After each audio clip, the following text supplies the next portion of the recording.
Although it's only in a jar, this little forest reminds me of a story of Little Red Riding Hood and the Big Bad Wolf.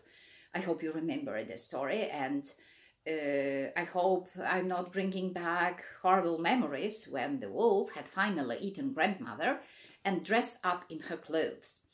Why did he do it?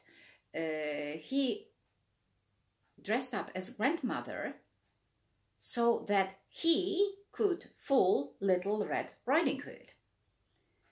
Well, actually, you can also say that Little Red Riding Hood was the recipient of his actions, so he dressed up as grandmother so that Little Red Riding Hood would think he actually was the real grandmother.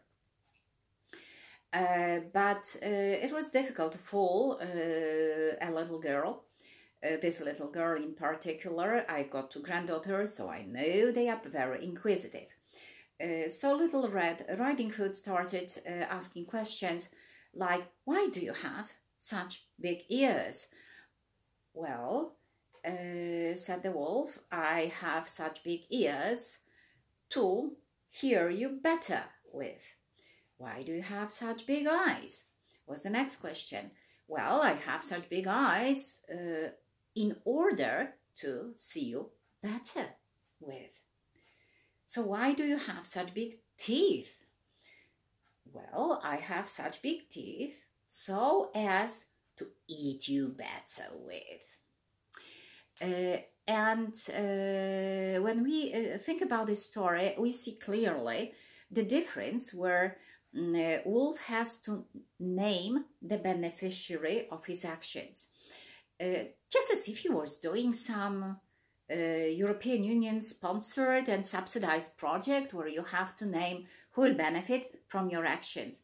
And when he has to do it, this is exactly the first possibility, so that he will or he would, or he can name another beneficiary so that Little Red Riding Hood will or would benefit from what he does, what he did.